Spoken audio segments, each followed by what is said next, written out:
लखनऊ से मैं डॉक्टर अशोक कुमार मौर्य आपके सामने मैं आज एस्फेजिरिक के विषय में बात करूंगा। एस्फेजिरिक कई तरीके की होती है। इसका मतलब होता है अर्क। सभी अर्क औषधीय गुण रखते हैं, लेकिन यहाँ हम कोविशन द्वारा निकाली गई एस्फेजिरिक की बात करते हैं। कोविशन द्वारा जो एस्फेजिरिक निकाली जाती है वो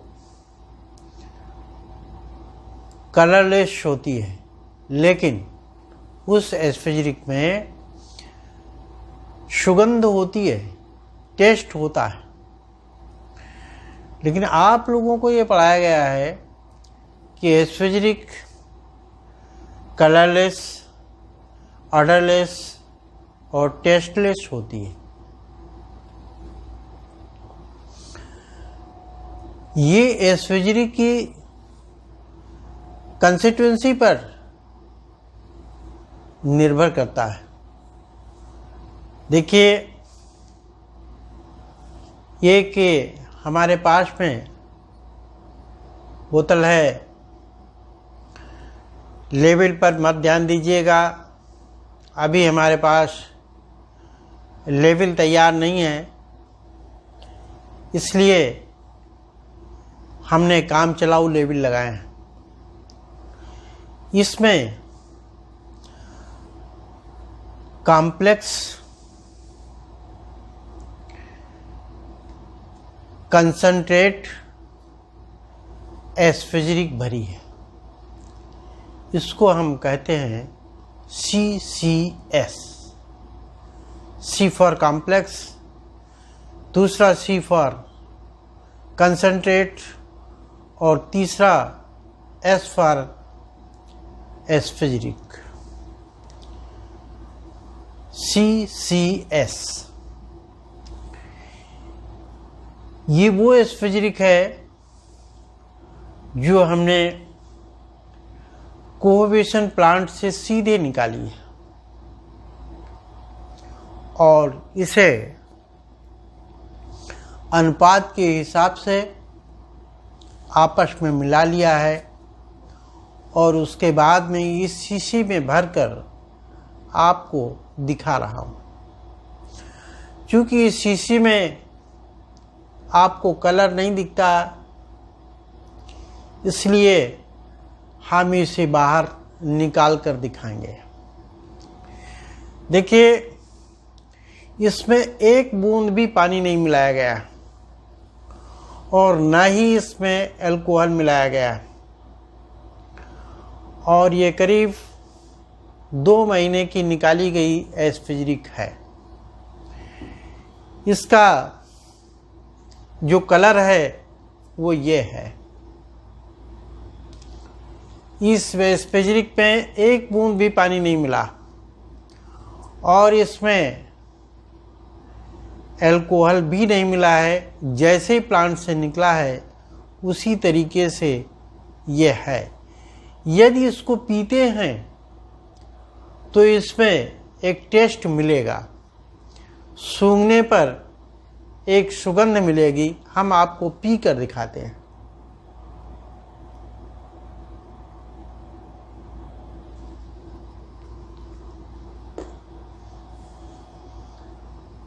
इसमें हल्की कड़वाहट है, वो भी उस तरीके की कड़वाहट नहीं जो पिया न जा सके। कुल मिलाकर एक टेस्ट है। इसके बाद में जब एस्फेजिरिक बनेगी, यानी इसको आप लोगों को दिया जाएगा, तो ये एस्फेजिरिक कैसी होगी। ये थी CCS।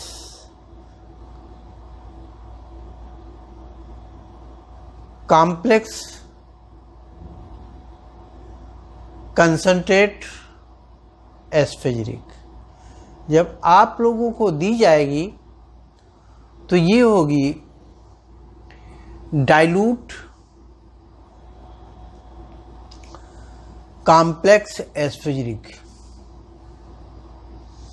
जिसको कहेंगे CDS। CDS complex dilute aspheric, ये है complex dilute aspheric. Complex dilute aspheric, okay. इसके बाद में यहीं से हम डाइल्यूशन बनाना शुरू करेंगे। जब यहां से डाइल्यूशन बनाएंगे तो आप लोग सोचते हैं कि बस इससे निकाला और डाइल्यूशन बनाना शुरू कर दिया, चाहे माइटी के डाइल्यूशन हो, चाहे सेंटिमल के डाइल्यूशन हो, चाहे LM के डाइल्यूशन हो, और चाहे डेसिमल के डाइल्यूशन हो। हाँ, बनेंगे यहीं से, क्योंकि जो एस्फेरिक है वो यही है जो डाइल्यूशन तैयार करने के लिए है। लेकिन जब बनते हैं तो कैसे बनते हैं? देखिए, हमने एक एस्फेरिक S1 की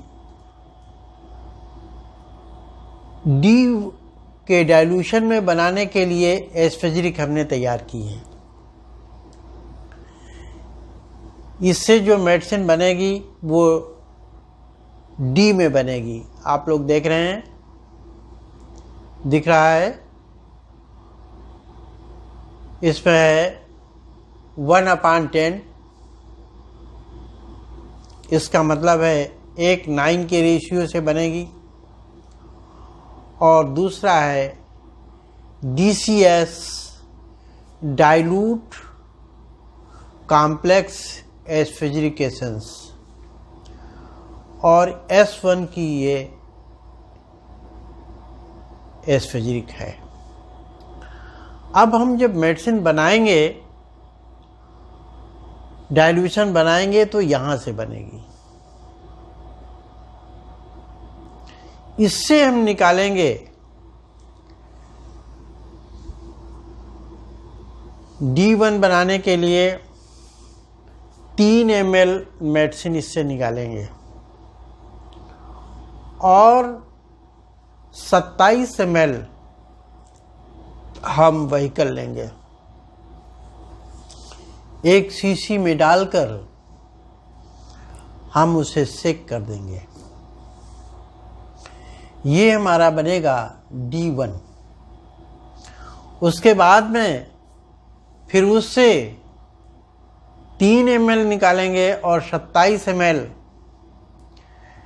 व्हीकल डालकर हम फिर उससे सेक करेंगे और ये बनेगा D2। ये D ग्रुप की हम मेडिसिन बता रहे हैं। इस तरीके से जो मेडिसिन बनेंगी वो ऐसी होंगी। D4 दिख रहा है। उसके बाद में जब आगे बढ़ाते जाएंगे तो हमारे पास में D9 रखा हुआ है। ये D9 है। देखिए, इसमें एक लेवल लगा रखा है हमने। S1 1/10 D9 और इसी तरीके से हम और आगे बढ़ेंगे तो हम D20 बनाया है, S1 D20। इसी तरीके से आगे बढ़ते जाएंगे और D30 तक हमारा बनाने का प्लान है। ये हमने बताया आपको डी ग्रुप की मेडिसिन बनाने की, डी डाइल्यूशन के, जिनको आप X कहते हैं या D में नापते हैं, यानी D1, D2, D3, D4। यहाँ एक बात और समझा देना चाहता हूँ। कुछ लोगों का ऐसा मानना है कि D4 का घनत्व हमारी बॉडी के घनत्व से मिलता है, इसलिए D4 ही हमारी बॉडी एक्सेप्ट करती है, बाकी एक्सेप्ट नहीं करती। ये बड़ी ताज्जुब की बात है। जो लोग 200 नंबर की मेडिसिन इस्तेमाल कर रहे हैं और उनके रिजल्ट ले रहे हैं, वो हमारी बात को समझ रहे होंगे मैं क्या कहना चाहता हूं। मैं स्वयं D30 तक इस्तेमाल करता हूं। हमारे पास में D30 तक डाइल्यूशन है और हमने देखा कि यदि D4 हम देते हैं, बीमारी 2-4 दिन में वापस आ जाती है। D10 देते हैं तब भी बीमारी वापस आ जाती है, कभी कभी नहीं भी आती है। लेकिन जब D30, D20 देते हैं तो बीमारी वापस नहीं आती। अभी तक तो हमारे सामने ऐसा हुआ है कि वापस नहीं आई, अगर आई तो 8-10 दिन के बाद में ही वापस हुई। इसका मतलब है कि हम उच्च डाइल्यूशन का यदि प्रयोग करेंगे तो मेडिसिन ज़्यादा प्रभावकारी होगी। अब हम बात करते हैं जिसे माइटी का डाइल्यूशन कहते हैं, 147 का जो रेशियो तैयार होता है उसको भी हम यहीं से तैयार करेंगे, क्योंकि 147 का जो रेशियो होता है वो 147 1 और 47 का अनुपात होता है, अर्थात 1/48 ये ड्रग स्ट्रेंथ होती है।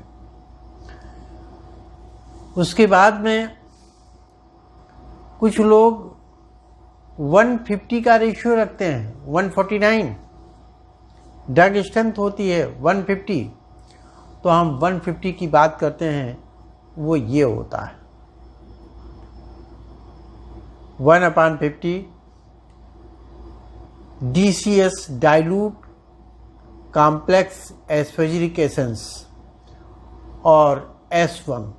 देखिए D1 भी जो D ग्रुप में हमने बनाया था वो भी यही मेडिसिन थी, S1 ही थी, और वो 110 के रेशियो से बनी थी, और ये मेडिसिन 150 के रेशियो से बनेगी, यानी 1:49 के रेशियो से हम बनाते हैं। दोनों में डिफरेंस क्या है?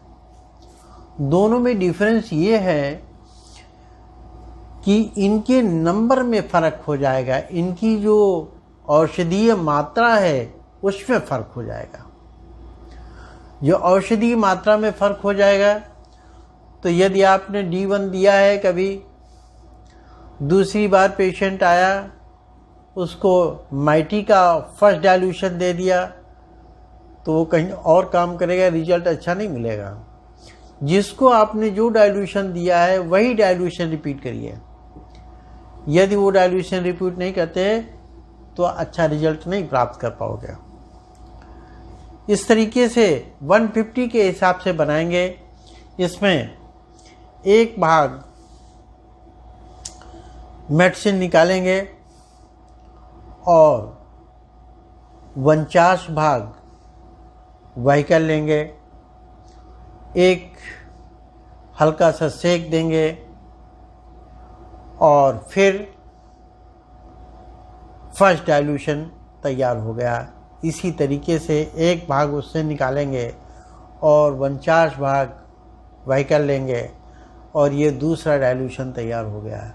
इस तरीके से जितने चाहो उतने डाइल्यूशन बनाते चले जाओ। इस बात को हमारी ध्यान रखना कि जिस पेशेंट को जो डाइल्यूशन दिया है जिस ग्रुप का, उसी ग्रुप का दूसरा डाइल्यूशन देना। ऐसा नहीं कि एक बार डी का दिया, दूसरी बार माइटी का दे दिया, तीसरी बार हनीमैन का दे दिया, ऐसा नहीं। ऐसे रिजल्ट कभी नहीं प्राप्त होंगे।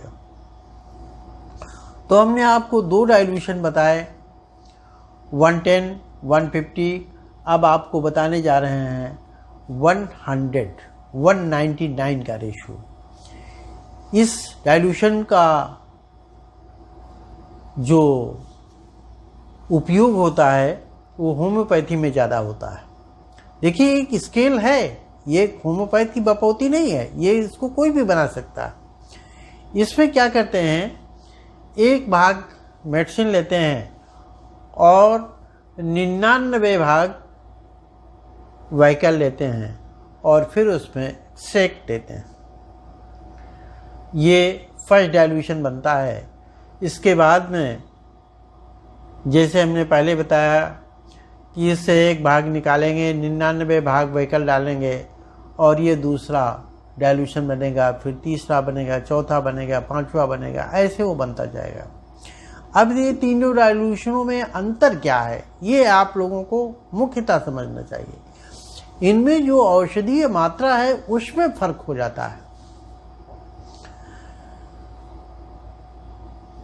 जो व्यक्ति जिस डाइल्यूशन का इस्तेमाल करता है उसी डाइल्यूशन का इस्तेमाल करना चाहिए, उसी में उसको रिजल्ट मिलेंगे। हम ये डाइल्यूशन इसलिए बनाते हैं कि आप लोगों में से कुछ लोग माइटी की डाइल्यूशन इस्तेमाल करते हैं, कुछ लोग हनीमैन के डाइल्यूशन इस्तेमाल करते हैं, यानी 100 नंबर, 200 नंबर, 400 नंबर। कुछ लोग डी ग्रुप के डाइल्यूशन इस्तेमाल करते हैं, डिसमिल के, जैसे D1, D2, D4 ऐसे इस्तेमाल करते हैं। इसलिए हम सब बनाते हैं। आप जब हमसे कहेंगे कि हमें ये डाइल्यूशन चाहिए तो हम उसी का बना के देंगे। और जब आप अपने यहाँ डाइल्यूशन बनाएंगे तो अगर उसी ग्रुप में बनाएंगे तो डाइल्यूशन अच्छा बनेगा।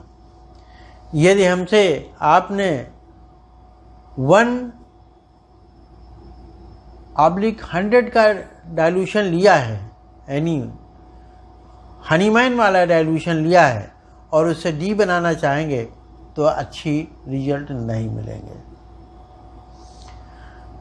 आप हमसे डी वाला डाइल्यूशन लिए और चाहें कि हम माइटी वाला डाइल्यूशन बनाएं तो रिजल्ट अच्छे नहीं मिलेंगे।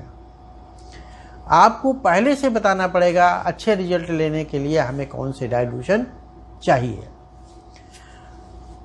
अब आप लोग कह सकते हैं कि इनमें डाइल्यूशन अच्छे कौन हैं।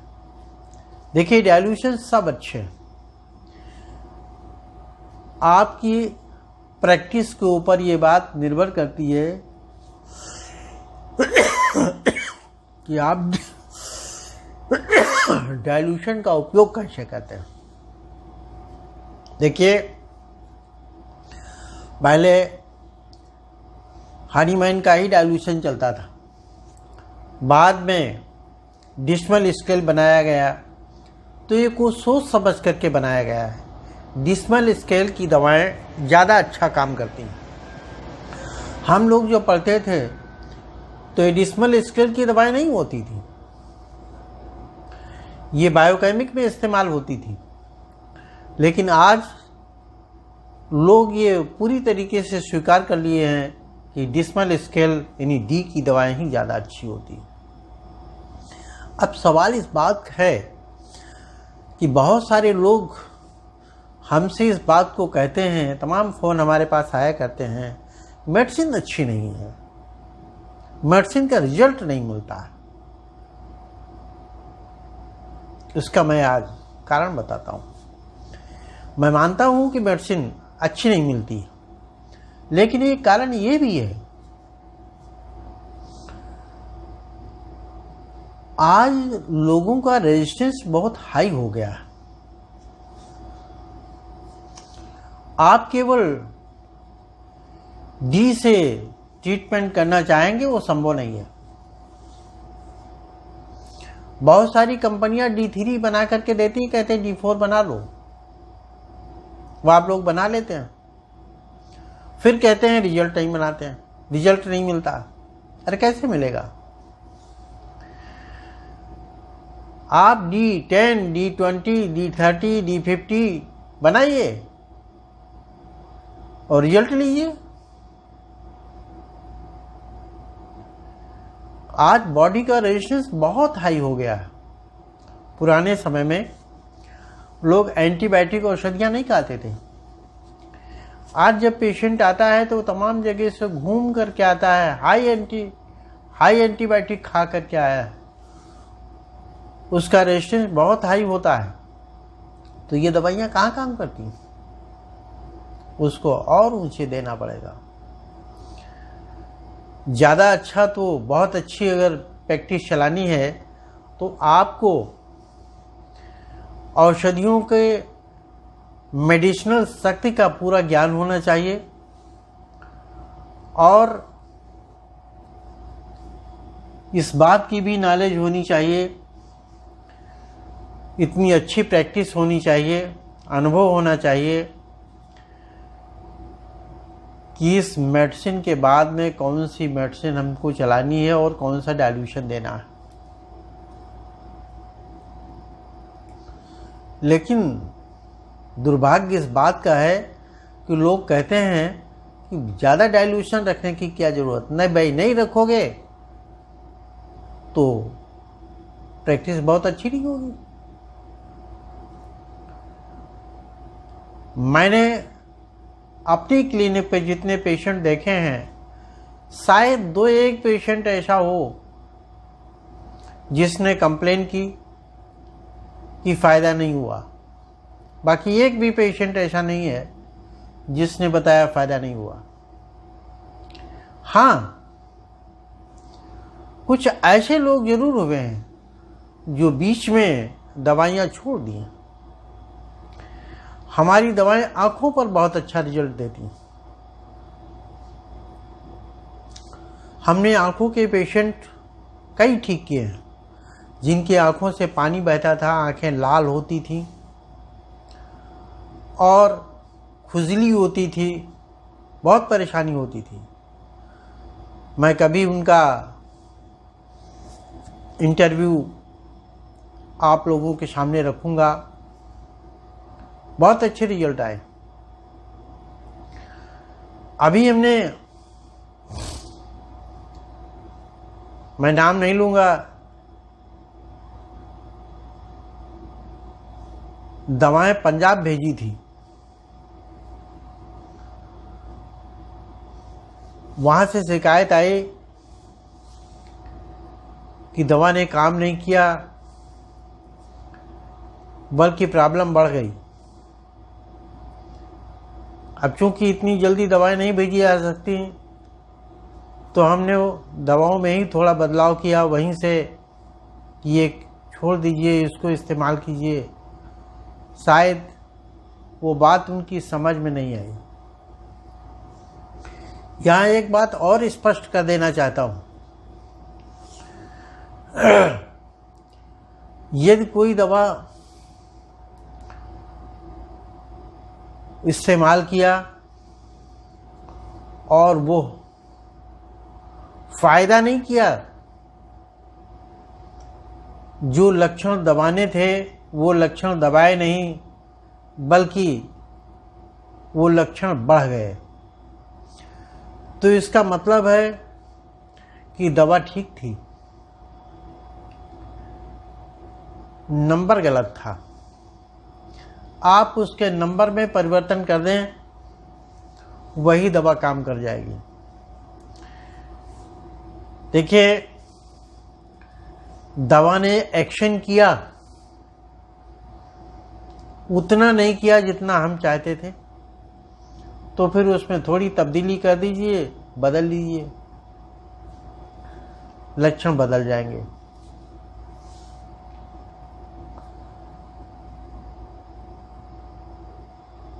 मैं आपको विश्वास दिलाता हूं,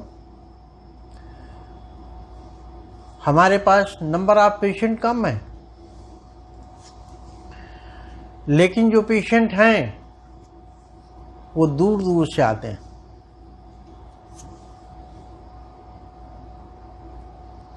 हमने यहाँ एडवर्टाइज नहीं किया क्योंकि हमारे पास दवाएं नहीं है।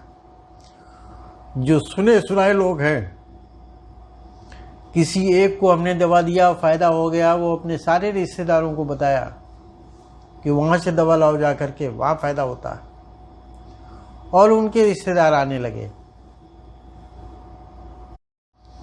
सारे लोगों को फ्री दवा देता हूं।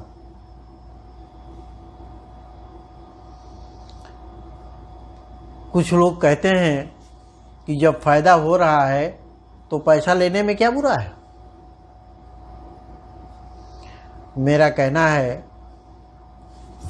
जो आपको देना है वो दे दीजिए, ये धर्मार्थ में लग जाएगा। मैं तो इस पैसे का इस्तेमाल नहीं करूंगा। और वो दे करके जाते हैं।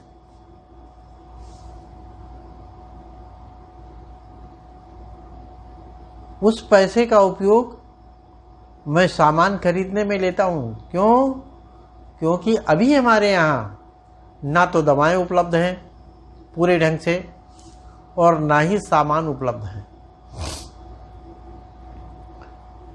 हम इस समय अभी जुगाड़ू क्लिनिक चला रहे हैं, लेकिन उसमें भी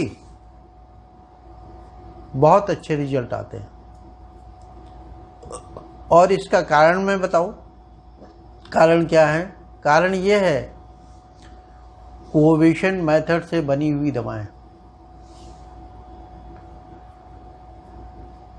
जिनके घुटनों का लोगों ने ये कह दिया कि ऑपरेशन होगा, उन लोगों को भी फायदा मिला।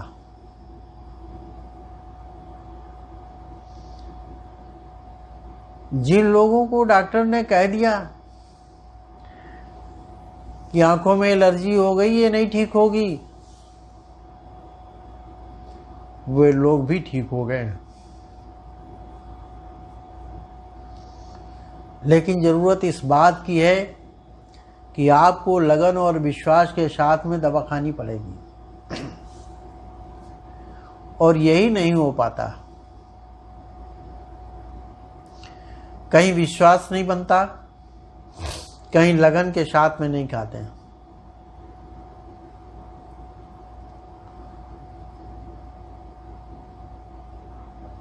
बहुत सारे लोग हमसे कहते हैं कि आपने पैथी का भंटाधार कर दिया।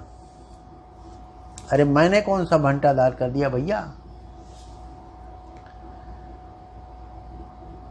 अगर मैंने भंटाधार किया है तो आप उसमें सुधार कर लीजिए। मैंने तो अभी काम शुरू किया है, आप तो पहले से काम चला रहे हैं।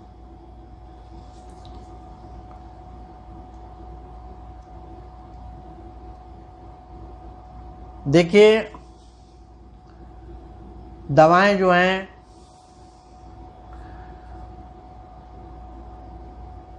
जब कोविशन के द्वारा तैयार होती हैं तो उसमें वो सारी चीज़ें निकाल दी जाती हैं जो शरीर के लिए हानिकारक होती हैं, जैसे एल्कलाइड्स। ये स्वस्थ शरीर पर भी काम कर जाते हैं और बीमार शरीर पर भी काम करते हैं। हम उनको निकाल देते हैं कि स्वस्थ शरीर पर कोई मेडिसिन काम न करे। हाँ, ये जरूर होता है कि मेडिसिन बॉडी में जा करके अपना प्रभाव दिखाती है, कुछ लोग उससे भी घबरा जाते हैं। अभी एक पेशेंट को हमने दवा दी, उसके फेफड़े में जकड़न थी, डायलिसिस होता था, इसलिए वो पानी भी कम पीता था। जब वो दवा को खाया तो बलगम निकलने लगा, लेकिन वो इतना स्टिकी बलगम था कि उसको निकालने के लिए उसको काफ़ी ताकत लगानी पड़ती थी। अब चूंकि वो दूर का पेशेंट जल्दी जल्दी जा नहीं सकता, इसलिए दवाइयाँ बदल नहीं सकती थी। वो जब आएगा तभी दवाइयाँ बदलेंगी। तो हमने दवाइयों में थोड़ा हेर फेर करके खाने के लिए मैं बता दिया। दवाइयाँ तो उसके पास थी ही, सुधार हो गया। जबकि वो उससे घबरा रहे थे कि दवाइयाँ जो खांसी उत्पन्न कर दी हैं, इससे प्रॉब्लम हो रही है। अरे वो खांसी जो उत्पन्न हो रही थी, जो बलगम था, वो निकल रहा।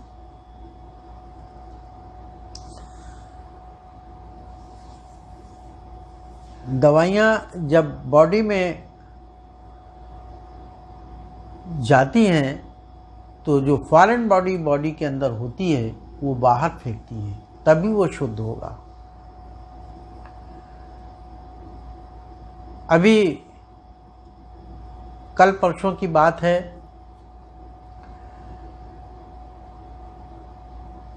एक लड़के को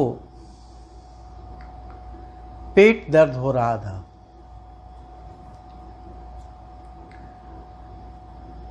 तो हमने उसको दवा दी। 10वें नंबर का डाइल्यूशन था।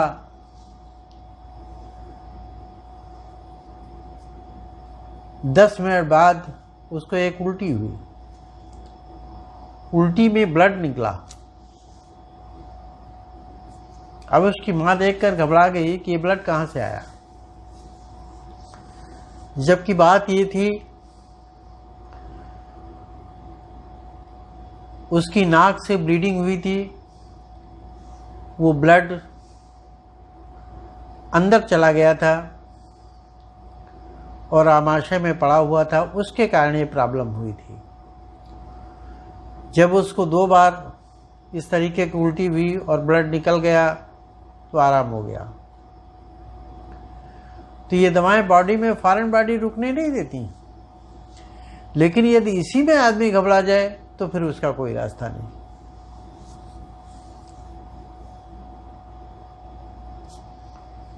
इस तरीके से मैं आज इलेक्ट्रो होम्योपैथिक औषधियों के विषय में कुछ संक्षिप्त जानकारी दी है।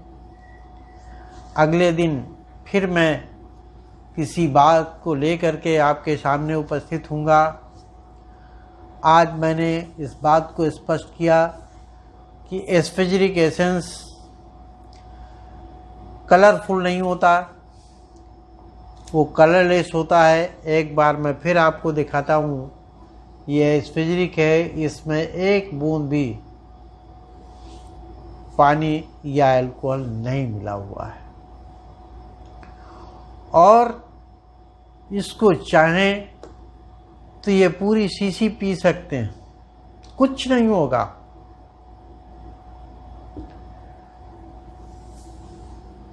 इसमें केवल वो तत्व हैं जो 38 डिग्री सेंटीग्रेड पर भाप के साथ में उड़ करके आ सकते हैं। बाकी कोई इसमें तत्व नहीं है। ये बहुत सूक्ष्म प्रोसेस से निकलता है